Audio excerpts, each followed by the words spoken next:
nomor marah-marah maki-maki bapak-bapak. Apa yang dilakukannya? Ada nggak dia bawa? Ahok ngapain selain ngebacot, omong-omong marah-marah maki-maki bapak-bapak? Apa yang dilakukannya? Ada nggak dia bawa data ke aparat penegak hukum? Nggak ada kan? Ngapain dipanggil? Kita ngapain ngasih panggung orang yang sudah pensiun, nggak berbuat apa-apa, lalu sekarang setelah Kejaksaan Agung melakukan penegakan hukum, dia mau jadi pahlawan kesiangan. Lalu terakhir, yang menarik ini, yang soal kasus ini. Jadi saat kasus berkembang, Pak Simon dan teman-teman Pertamina, itu saya bangun tidur tanggal 1 Maret, tiba-tiba ramai di medsos. Ya ramai di medsos, saya di Instagram saya itu diserang ribuan buzzernya Ahok. Ya, buzzernya Ahok, saya lihat, kenapa saya diserang sama buzzernya Ahok, temannya Pak Darmadi ini gitu loh. Iya, buzzernya banyak 0. Kalau Ahok, ini akunnya rata-ratanya postingannya 0, followernya 0 gitu loh. Saya screenshot, Pak. Jadi kalau di proses hukum saya bisa buktikan nanti. Jadi bagaimana bisa dipastikan itu bahwa itu adalah buzzernya Ahok ya? Ini juga bingung saya.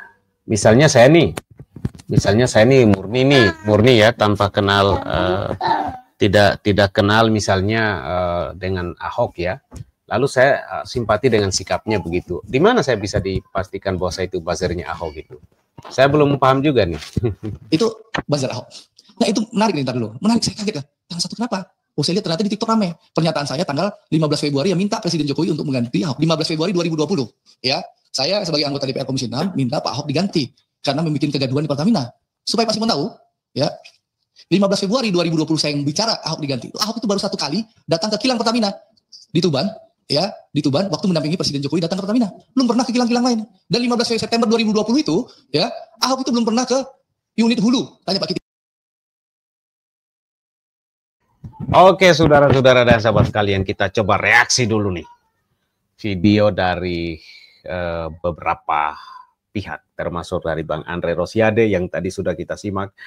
Dan saudara sekalian tentu sudah tahu nih bagaimana dan seperti apa kemarin respon daripada Andre Rosiade ini pada saat ada suara yang kita dengar bahwa panggil Ahok, tapi kan dijawab, ngapain panggil Ahok? Bahkan ada yang saya benar-benar luar biasa sih. Ngapain panggil Ahok? Ya, ngapain kasih panggung terhadap orang yang sudah pensiun gitu, ya? Kok sampai seperti itu sih, sampai bawa-bawa sudah pensiun ya. Aduh, tapi pada akhirnya kemudian direspon oleh beberapa teman-teman netizen atau yang aktif bermain netizen ya. Sebagai netizen itu direspon secara luar biasa. Nah, mari kita lihat nih seperti apa respon netizen atas apa yang mereka nilai, yang mereka rasakan terhadap ada keluhan gitu kan. Curigai dong yang namanya Andre dari Gerindra ini, seharusnya pemerintah, woi, masa iya yang ditumbalkan hanya yang namanya di Pertamina aja, terus keluarganya disumpel gitu, uang sebanyak-banyaknya biar dia nggak buka mulut, keluarganya terjamin gitu, ya. Curigai dong yang namanya Andre dari Gerindra ini, seharusnya pemerintah, woi, Andre juga selalu jalan bareng tuh sama dirut Pertaminanya, ngecek ke lapangan langsung, ngecek nih lancar-lancar oplosan kita men, ya lancar men, nggak ada keluhan gitu kan.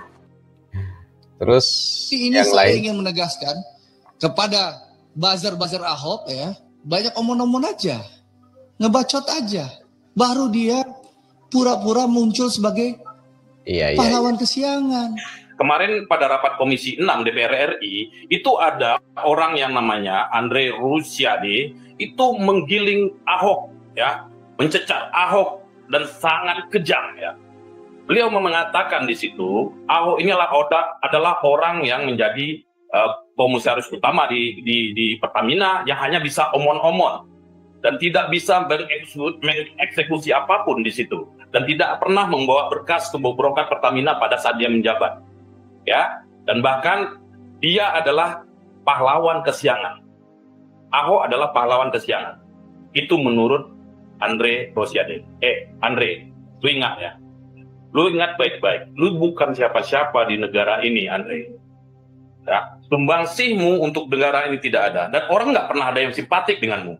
Ya, dirimu hanya pesuruh partai. Jangan berlagak. Mentang-mentang sekarang Prabowo Subianto menjadi presiden, terus Gerindra bisa merajalela. Itu gedung parlemen. Nah, ini saudara yang menurut saya bisa berbahaya benar, ya.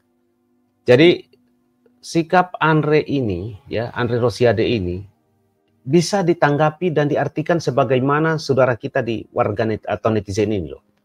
Akan berdampak tidak bagus memang. Ini menurut yang saya rasakan, ya. Nah, coba kita lihat lagi ini. Ini sangat disayangkan. Gedung DPR RI itu bukan milik lu, bukan milik kalian. Kenapa lu seakan-akan pegang semuanya? Lu pegang setir itu di rapat Komisi 6 tersebut. Itu dia. Nggak malu dengan partai lain. Bahkan di saat Mbak Rike ya dari PDI ya menyatakan permintaannya pada saat itu, ya udah panggil Ahok ke sini. Langsung Anda bilang tidak perlu. Ngapain ngasih panggung untuk orang-orang yang merasa menjadi pahlawan kesiat lo? Lu hanya pesuruh partai. Ingat, gue nantang lo deh sekarang, ya. Pertanyaannya buat lo, pernahkah lo menang menyokong usunganmu untuk menjadi presiden selama ini? Pernah menang nggak? Ya, itu PR buat lo. Jawab dengan jujur, pernah menang nggak?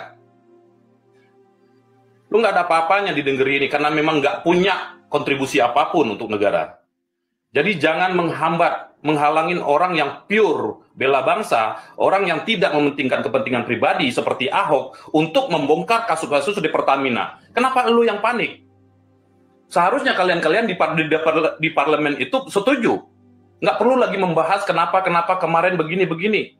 Ya, terus sekarang Pertamina terbongkar, apakah itu hasil kerja lu?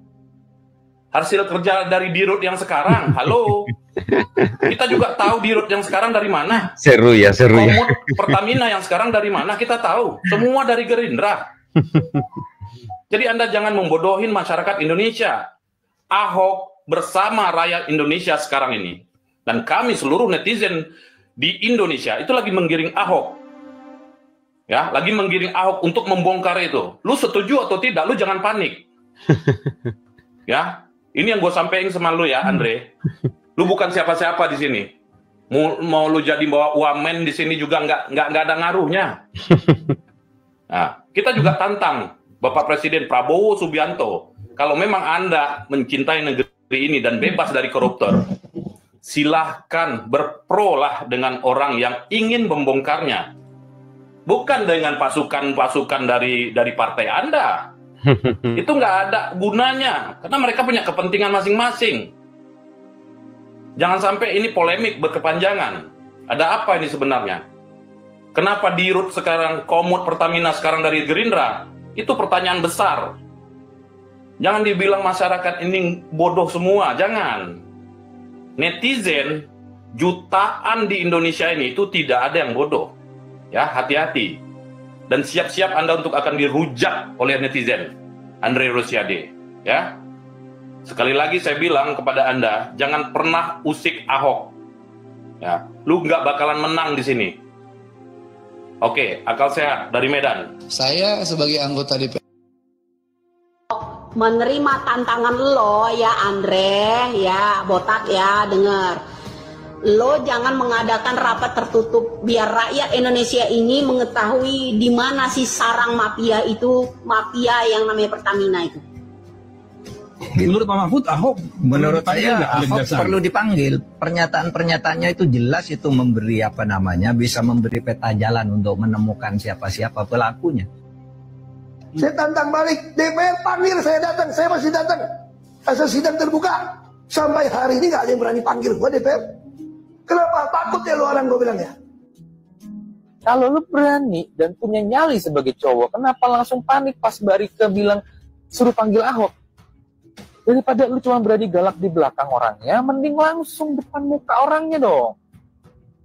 Terus kita disuruh percaya gitu sama anggota DPR yang abis make perempuan di hotel, terus bikin sandiwara gerebek-gerebekan saking